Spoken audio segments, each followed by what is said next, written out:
आप सभी को नमस्कार। आपके अपने YouTube चैनल के टू द पॉइंट कार्यक्रम में मैं आप सबका स्वागत करता हूं।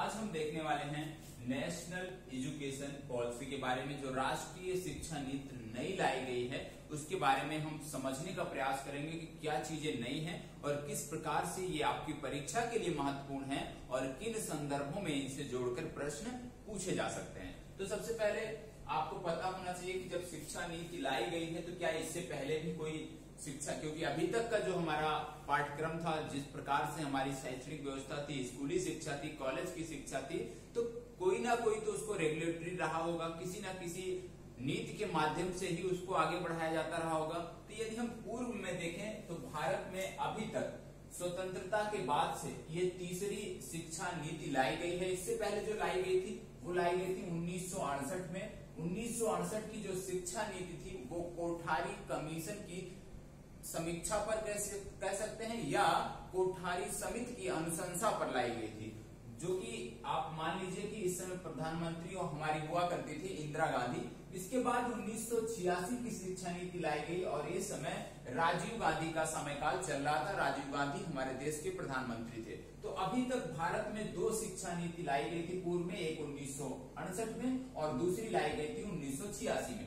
उसके बाद 1986 के बाद एक लंबे समय के बाद ये हमारी 2020 में नई शिक्षा नीति लाई गई है, जिससे बहुत सारे प्रश्न आपकी परीक्षाओं के लिए महत्वपूर्ण हो रहे हैं। सबसे पहली बात, जो राष्ट्रीय शिक्षा नीति 1968 लाई गई थी उसमें क्या चीजें थी उसको हम समझने का प्रयास करते हैं।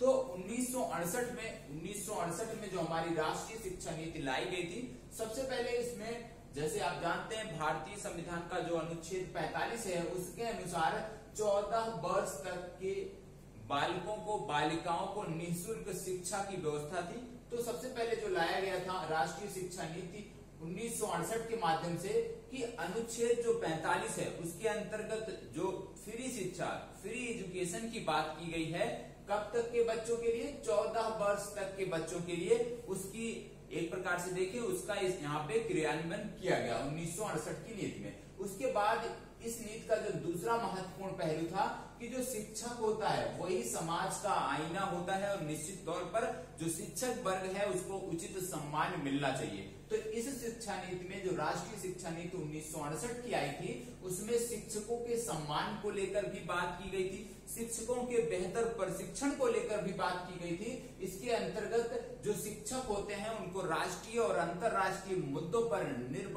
एक प्रकार से आप बोल लीजिए कि निर्विवाद, मतलब राष्ट्रीय और अंतर्राष्ट्रीय मुद्दों पर शिक्षक अपना व्यू दे सके, अपना विचार प्रकट कर सके, इसकी छूट भी राष्ट्रीय शिक्षा नीति 1968 के अंतर्गत शिक्षकों को दी गई थी। इसके बाद इस शिक्षा नीति में हम देखें महत्वपूर्ण पहलू क्या था, तो इसमें बोला गया था कि भारतीय भाषाओं के साथ साथ विदेशी भाषाओं को भी यहाँ पे प्रमुखता से जगह दी गई। भारतीय भाषाओं के साथ साथ विदेशी भाषाओं के ज्ञान को यहाँ पे बढ़ावा दिया गया। और आपने सुना होगा त्रिभाषा फार्मूला, तो त्रिभाषा फार्मूला जिसमें एक भाषा हिंदी होती थी, दूसरी भाषा अंग्रेजी होती थी और उसके साथ साथ तीसरी भाषा उस क्षेत्र की अपनी भाषा होती थी, तो उसको भी यहाँ पे बढ़ावा दिया गया। मतलब त्रिभाषा जो फार्मूला था वो राष्ट्रीय शिक्षा नीति 1968 के अंतर्गत लाया गया, जिसमें अंग्रेजी भाषा को, हिंदी भाषा को, साथ साथ उस क्षेत्र की जो अपनी भाषा होती है, मूल भाषा होती है, उसको बढ़ावा देने की बात इस नीति में की गई थी। इसके बाद आप देखेंगे कि राष्ट्रीय शिक्षा नीति 1968 में ही बिना भेदभाव के सभी के लिए शिक्षा का अवसर, चाहे जाति किसी की अलग हो, जाति, धर्म, इन सब के जो है इन सबको शिक्षा में बाधा नहीं बनने दिया जाएगा। कहने का मतलब 1968 की जो राष्ट्रीय शिक्षा नीति थी उसके अंतर्गत ये बताया गया, ये माना गया या लाया गया कि जिस प्रकार से जाति धर्म के आधार पर लोगों को शिक्षा से वंचित किया जा रहा है, तो इस तरह की जो कुरीतियां चल रही है एक प्रकार से उनको विराम लगाया जाए, उन पर रोक लगाया जाए और इसको राष्ट्रीय शिक्षा नीति 1968 के अंतर्गत लाया गया। इसके साथ साथ इस शिक्षा नीति में समान संरचना पूरे देश के लिए, मतलब 10+2+4 जो आज चल रहा है, तो समान संरचना पूरे देश में लागू की गई, 10+2+4। इसके बाद यदि हम देखें तो दूसरी शिक्षा नीति जो आई वर्ष 1986 में आई। और इसके अंतर्गत क्या किया गया, इसके अंतर्गत विशेषकर जो आधुनिकीकरण, शिक्षा के आधुनिकीकरण पर बल दिया गया।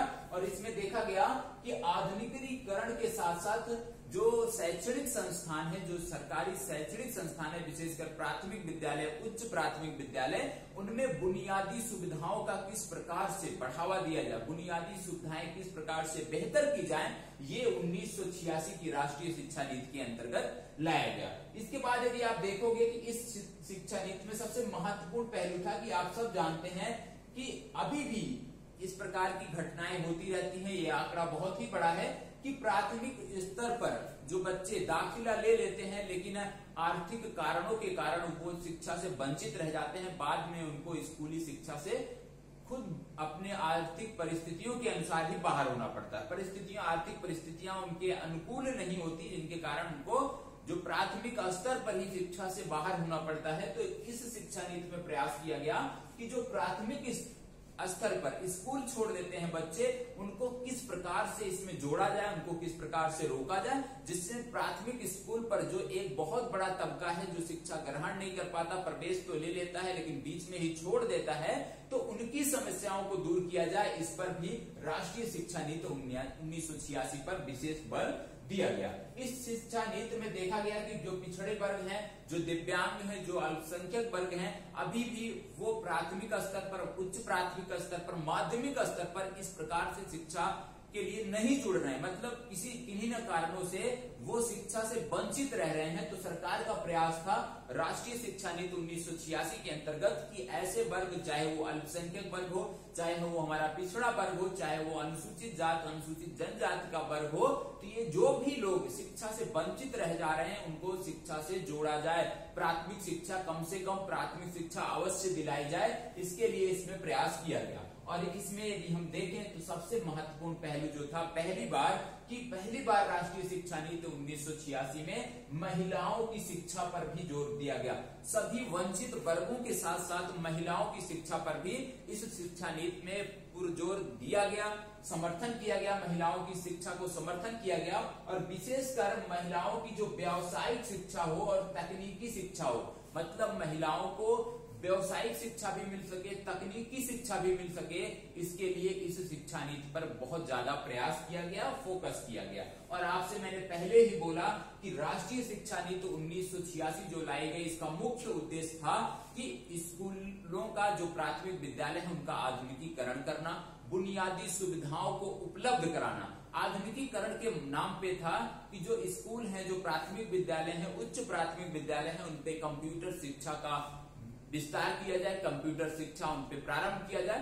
तो विशेषकर कंप्यूटर मतलब आधुनिकीकरण करने पर इस शिक्षा नीति का जोर रहा है। और इसी शिक्षा नीति में एनजीओ जो होते हैं, हमारे गैर सरकारी संगठन, उनको भी आमंत्रित किया गया कि वो भी आए और भारत की शिक्षा व्यवस्था में अपना योगदान दे।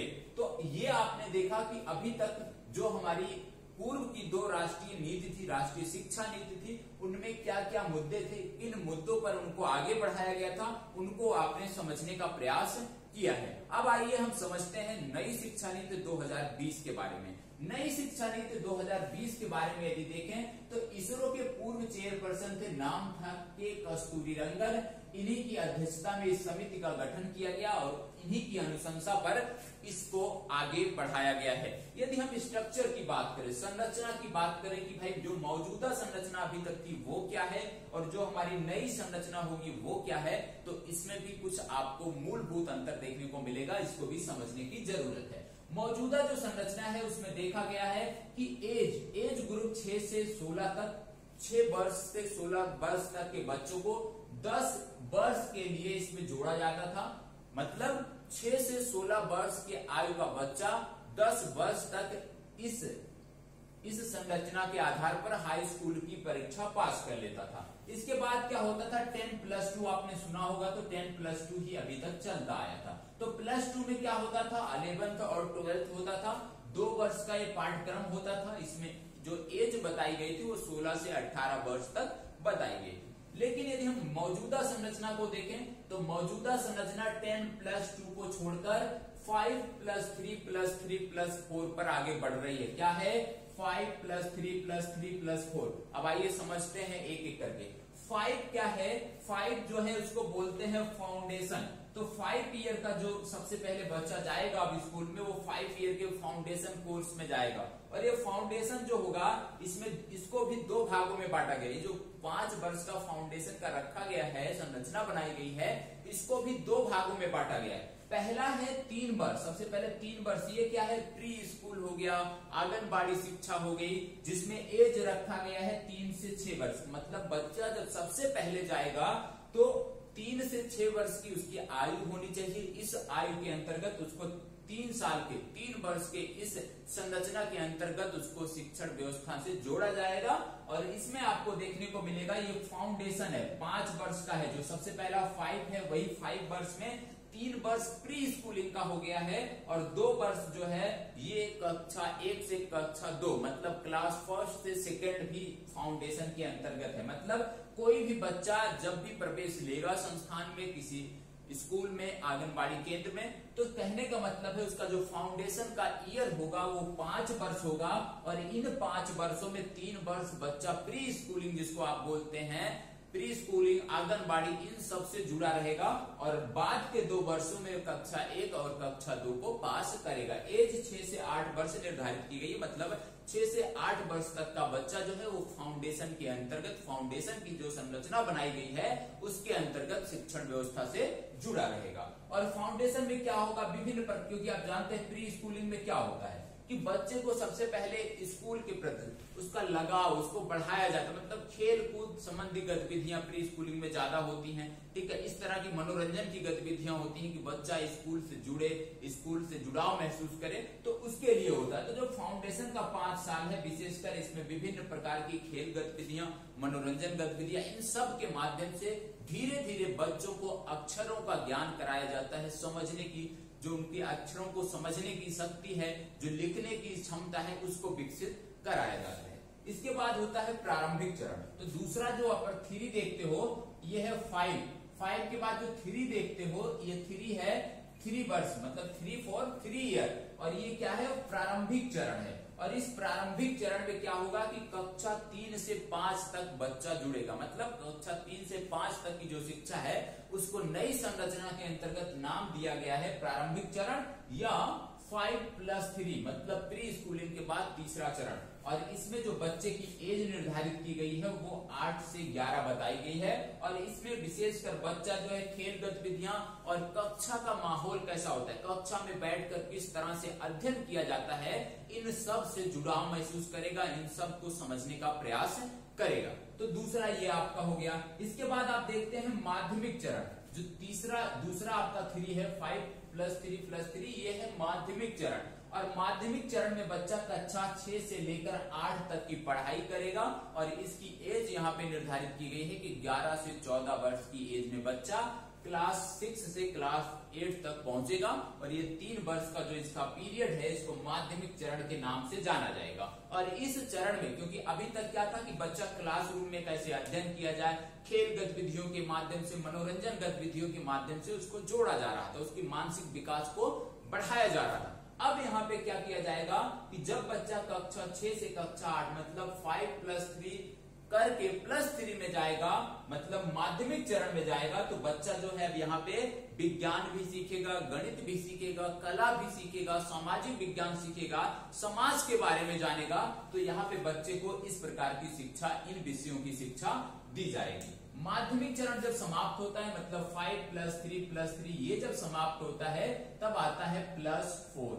और जो +4 है, इसमें बच्चा कक्षा 9 से कक्षा 12 तक की पढ़ाई करेगा। और एज इसमें 14 से 18 वर्ष अनुमानित की गई है, मानी गई है। और इस स्तर में, इस सेकेंडरी स्तर में जो ये 4 वर्ष का है, इस सेकेंडरी स्तर में जो बच्चा है उसके सोचने समझने की क्षमता विकसित होगी, चीजों पर किस प्रकार से व्यू देना है, अपना विचार, वो चीजें उसकी विकसित होंगी।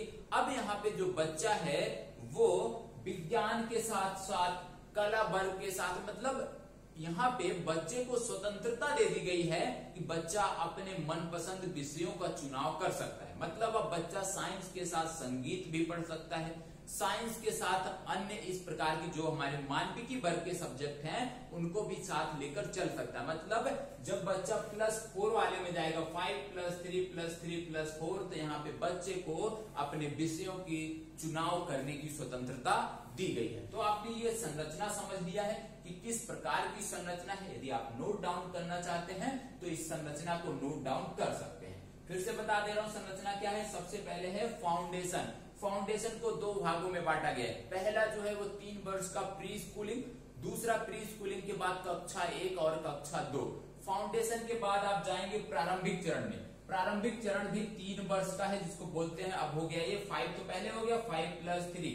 इसमें कक्षा 3 से कक्षा 5 तक की शिक्षा, एज लिमिट इसमें है 8 से 11। इसके बाद फिर +3 आ जाएगा और इसको आप बोलते हो माध्यमिक, मतलब कक्षा 6 से कक्षा 8 तक की शिक्षा और 3 वर्ष के लिए ये है और एज ग्रुप यहाँ से 11 से 14 वर्ष तक की है। इसके बाद बच्चा चला जाएगा +4 में और +4 का मतलब 14 से 18 वर्ष की एज और यहाँ पे 9 से 12 तक की शिक्षा ग्रहण करेगा। तो ये स्ट्रक्चर था, इसको आपने देख लिया। और आप जानते हैं कि नई शिक्षा नीति जो लाई गई है उसके 5 स्तंभ बनाए गए हैं, 5 पिलर बनाए गए। पिलर कौन कौन से हैं? पहला है एक्सेस, मतलब सभी तक, शिक्षा की पहुंच सभी तक हो। दूसरा पिलर क्या है? इक्विटी, मतलब शिक्षा में सबकी भागीदारी हो। तीसरा पिलर क्या है? क्वालिटी, मतलब जो शिक्षा है वो गुणवत्ता परक हो। चौथा पिलर है अफोर्डेबिलिटी, मतलब जो शिक्षा हो किफायती हो जिससे सभी वर्गों तक पहुंच सके। और 5वां है अकाउंटेबिलिटी, जवाबदेही भी तय की जा सके। तो ये 5 पिलर हैं। कौन कौन से? एक्सेस, इक्विटी, क्वालिटी, अफोर्डेबिलिटी और अकाउंटेबिलिटी। ये 5 पिलर हैं आपके नई शिक्षा नीति के। और आप जानते हैं नई शिक्षा नीति में यह भी बोला गया है कि वर्ष 2035 तक, क्योंकि अभी तक क्या है कि इंटर कर 10+2 के बाद ज्यादातर जो हमारा निम्न वर्ग का तबका है वो शिक्षा से दूर हो जाता था। तो सरकार का प्रयास है कि वर्ष 2035 तक ये जो अभी तक क्या है कि सिर्फ 26% बच्चे ऐसे हैं भारत में जो 10+2 के बाद आगे की शिक्षा ग्रहण कर पाते हैं। तो सरकार का प्रयास है कि इस 26% को 2035 तक हमें 50% तक ले जाना है, कि मतलब 10+2 के बाद भी कम से कम 50% बच्चा स्नातक के पाठ्यक्रमों में प्रवेश ले सके। तो ये आपके लक्ष्य हैं सरकार के, ये आपको जानना चाहिए। यदि हम भारतीय शिक्षा प्रणाली के क्रमिक विकास की यहीं पे बात कर लेते हैं तो सबसे पहले आप जानते हैं क्या होती थी? परंपरावादी शिक्षा होती थी जो ब्राह्मणों द्वारा दी जाती थी। और इस दौरान शिक्षा पर आरोप लगते थे कि ये जो शिक्षा व्यवस्था थी जो ब्राह्मणों द्वारा दी जाती थी ये संभ्रांतवादी लोगों के लिए थी, मतलब जो उच्च वर्ग के लोग थे उन्हीं के लिए थी। बाद में क्या हुआ? ब्रिटिश शिक्षा तंत्र आया।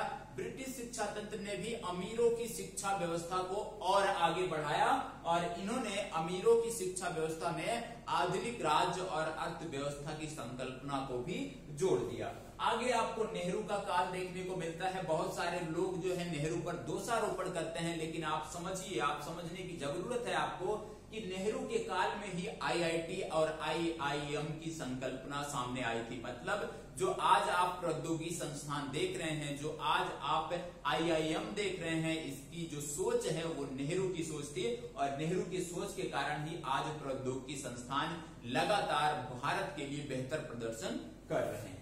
और नेहरू के काल में आईआईएम आईआईटी हो गए। फिर बाद में आ जाता है कोठारी समिति। कोठारी समिति की हमने बात किया वर्ष 1964।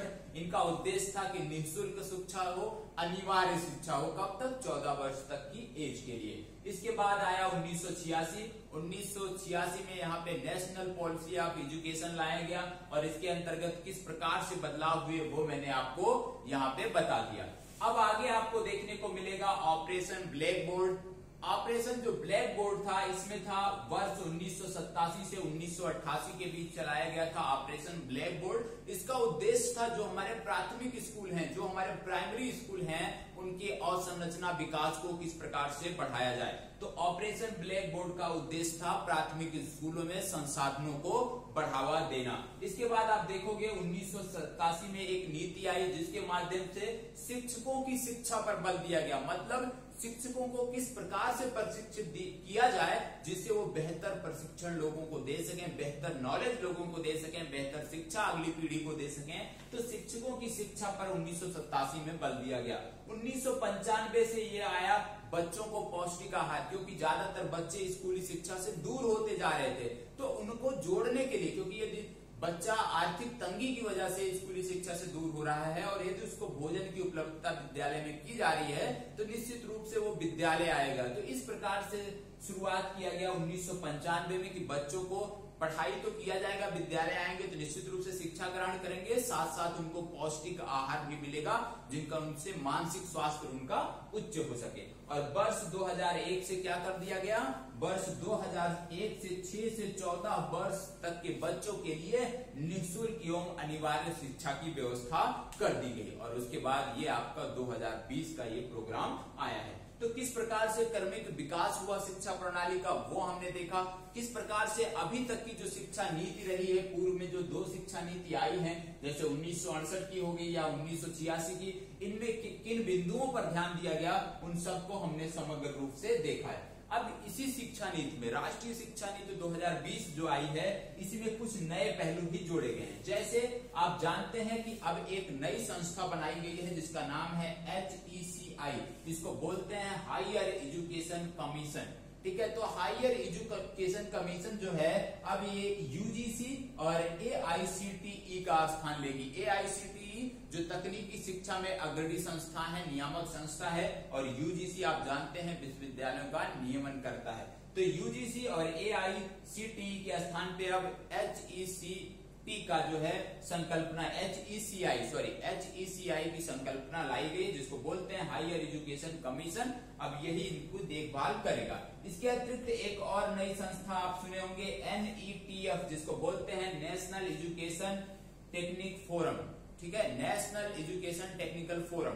तो NETF जो है, इसमें क्या है, इसमें बोला गया है NETF में कि जो भी शिक्षक हैं जो रिटायर्ड हो चुके हैं या जो भी निःशुल्क शिक्षा देना चाहते हैं, तो वो आप इस फोरम पे NETF फोरम पे, टेक्नोलॉजी फोरम पे जुड़कर वो जो हमारा तबका है, जो हमारा वर्ग है, जो शिक्षा से दूर जा रहा है, उसको ये मदद कर सकते हैं। ठीक है, तो इसके माध्यम से ये चीजें रखी गई कि नेशनल एजुकेशन टेक्नोलॉजी फोरम के माध्यम से कोई भी शिक्षक जो है इनसे जुड़ सकता है और निःशुल्क शिक्षा जो है यहाँ पे दे सकता है। आगे देखोगे यदि हम महत्व की बात करें कि इसका महत्व क्या है, नई शिक्षा नीति का महत्व क्या है, तो आपको देखने को मिलेगा कि नई शिक्षा नीति जो है बोला गया है सरकार द्वारा और किया भी जा रहा है कि GDP का 6% अब खर्च किया जा रहा है। ये आप देखने को मिलता होगा, मतलब शिक्षा में GDP का 6% खर्च करने का सरकार का अब लक्ष्य हो गया है। दूसरा आप देखोगे कैप फ्री की बात की गई, मतलब जो निजी संस्थान है जो लोगों को शिक्षा दे रहे हैं, पिछड़े वर्गों को शिक्षा दे रहे हैं, अनुसूचित जाति जनजाति को शिक्षित कर रहे हैं, ऐसे निजी संस्थानों को सरकार फंड देगी, वित्त मुहैया कराएगी, जैसे कि जो वंचित वर्ग है हमारा, उनकी शिक्षा में किसी भी प्रकार से कोई भी रुकावट ना आए। इसके बाद आपको देखने को मिलेगा बैगलेस पीरियड। बैगलेस पीरियड का मतलब है कि अब इस शिक्षा नीति के अंतर्गत जो हमारे संस्थान होंगे उसमें कुछ ऐसे कार्यक्रम चलाए जाएंगे जैसे कि आपको बैग, मतलब बिना बैग के जाइए, कुछ भी नहीं ले जाना है। क्यों? क्योंकि वहां पे आपको किताबी ज्ञान नहीं दिया जाएगा, वहां पे आपको कुछ कौशल सिखाया जाएगा। मतलब हो सकता है आपको कौशल में टेक्नोलॉजी के रूप में कुछ, इलेक्ट्रिकल के रूप में कुछ सिखाया जाए, मैकेनिकल से संबंधित कुछ सिखाया जाए, सिलाई कढ़ाई सिखाया जाए, बढ़ईगिरी सिखाया जाए। तो इस प्रकार से कौशल विकास भी अब आपके स्कूलों में स्कूली शिक्षा में जोड़ दिया गया। मतलब ये कुछ पीरियड होगा वर्ष भर में जहां आपको बैगलेस शिक्षा दी जाएगी। इसके बाद आप देखेंगे कि इस शिक्षा नीति में जेंडर इंक्लूजन फंड की भी व्यवस्था की गई। आप जानते होंगे कि भारत के बहुत सारे राज्य ऐसे हैं जहां पे महिलाओं को शिक्षा से वंचित किया गया, लोग महिलाओं को बाहर नहीं जाने देते। तो ऐसे वर्गों के लिए, ऐसे समाज के लिए कि वो महिलाओं की शिक्षा को प्रोत्साहित करें, उनके लिए आगे आए, तो उनके लिए फंड की भी व्यवस्था की गई है जेंडर इंक्लूजन को बढ़ाने के लिए। तो इन सब सारी चीजों को यदि आप देखें तो निश्चित रूप से आपको सकारात्मक यहाँ से परिणाम देखने को मिल सकता है यदि इनको बेहतर ढंग से क्रियान्वित कराया जाए। लेकिन यहाँ पे कुछ समस्याएं भी हैं, जैसे नई शिक्षा नीति के माध्यम से केंद्र सरकार ने बाहर के विश्वविद्यालय, मतलब विश्व के जो टॉप संस्थान हैं, उनको भी आमंत्रित कर दिया है कि वो आके यहाँ पे कैंपस खोल सकते हैं, वो आके भारतीय जो उच्च शिक्षण व्यवस्था है उसमें योगदान दे सकते हैं। यहाँ से समस्याएं क्या हो सकती हैं? यहाँ से समस्याएं ये हो सकती है कि जो विदेशी कॉलेज हैं, जो टॉप यूनिवर्सिटीज हैं, उनकी शिक्षा बहुत ही महंगी है। यदि वो भारत में कॉलेज खोलते हैं, भारत में कैंपस खोलते हैं, तो निश्चित रूप से क्या होगा कि जो गरीब तबका है वो उस शिक्षा को अर्जित नहीं कर सकता है। तो निश्चित रूप से जो गरीब तबका है उसके लिए समस्या होगी। दूसरी समस्या क्या है कि भारत के जो भी प्रौद्योगिकी संस्थान है वहां पे बहुत ही उच्च कौशल वाले व्यक्ति बैठे हैं, बहुत ही बेहतरीन प्रशिक्षक बैठे हुए हैं, बेहतरीन टीचर बैठे हुए हैं, और यदि बाहरी विश्वविद्यालय यहाँ पे आते हैं तो निश्चित रूप से जो हमारे बेहतरीन अभी तक जो हमारे IIT हो गया, IIM हो गया, बेहतरीन जो शिक्षक हैं उनको अपनी तरफ आकर्षित करेंगे, अपने में जोड़ने का प्रयास करेंगे, जिससे निश्चित रूप से जो हमारी अपनी IIT IITM है उनकी शिक्षण व्यवस्था प्रभावित होगी, यदि इनके नकारात्मक पहलू को हम देखते हैं। इसके अंतर्गत यदि आप देखो तो इस पूरे कार्यक्रम में एक चीज और आपको देखने को मिलेगा, यहाँ पे बात किया गया है पीपल टीचिंग रेशियो। मतलब आप जानते होंगे कि कहीं कहीं क्या होता है, छात्र शिक्षक अनुपात, हिंदी में आप बोल सकते हैं छात्र शिक्षक अनुपात। तो जो छात्र शिक्षक अनुपात है आज के समय में बोला जाता है कि एक टीचर पर मैक्सिमम 30 बच्चे होने चाहिए, लेकिन कहीं कहीं आपको देखने को मिलेगा एक अध्यापक 80 बच्चों को पढ़ा रहा है, 60 बच्चों को पढ़ा रहा है। तो सरकार का जोर है कि ऐसे स्थानों से जहां पे बच्चे कम है शिक्षक ज्यादा है, वहां से जहां बच्चे ज्यादा हैं शिक्षक कम है, उनको वहां पे ट्रांसफर किया जाए। मतलब छात्र शिक्षक रेशियो जो है, अनुपात जो है, उसको भी निर्धारित करने की बात की गई है, उसको भी मेंटेन करने की बात की गई है। इसके साथ साथ इस शिक्षा नीति में यह भी बोला गया है कि जो हमारा रूरल एरिया है, जो हमारा ग्रामीण क्षेत्र है, जो हमारा एक प्रकार से देखिए जहां की साक्षरता, ऐसे क्षेत्र जहां की साक्षरता निम्न है, वहां पे प्रयास किया गया है सरकार का कि वहां पे शहरी क्षेत्रों से शिक्षक भेजे जाएंगे, वहां पे बेहतरीन जो वहां की अवसंरचना विकास है शिक्षण व्यवस्था के प्रदेश, प्राथमिक स्कूल, उच्च प्राथमिक स्कूल, उनको उच्च किया जाएगा, उच्च श्रेणी का बनाया जाएगा, जिससे जो साक्षरता दर निम्न है उसको उच्च किया जा सके, और ग्रामीण क्षेत्र जो अभी पिछड़े हुए हैं शिक्षा की दृष्टि से, उनको भी मुख्य पटल पर लाया जा सके। तो एक प्रकार से देखिए समग्र रूप से तो सकारात्मक चीजें ज्यादा देखने को मिल रही हैं। हालांकि ऐसा नहीं है कि 100% सकारात्मक चीजें इसमें देखने को मिली हैं, कुछ नकारात्मक पक्ष भी आपको देखने को मिलेंगे, कुछ नकारात्मक प्रभाव भी शिक्षा नीति के देखने को मिलेंगे, लेकिन ओवरऑल यदि देखें तो सकारात्मकता ज्यादा है, पॉजिटिविटी ज्यादा है। इसलिए हम सबको इसका समर्थन करना चाहिए और विभिन्न राज्य सरकारों को भी इसको लागू करना चाहिए, क्योंकि आप जानते हैं कि विभिन्न राज्य सरकारों के अपने पाठ्यक्रम होते हैं, अपने अनुसार वो शैक्षणिक व्यवस्था चलाते हैं, लेकिन निश्चित रूप से राज्य सरकारों को भी इसमें सहयोग करना चाहिए, क्योंकि ये सभी वर्गों के हितों के लिए है, और निश्चित रूप से यदि इसको लागू किया जाता है तो आने वाले समय में बेहतर परिणाम देखने को मिलेंगे। तो अपने टू द पॉइंट कार्यक्रम के अंतर्गत अपनी चर्चा यहीं पे समाप्त करता हूं, फिर मिलेंगे, तब तक के लिए इसी प्रकार हमारे साथ बने रहें। धन्यवाद।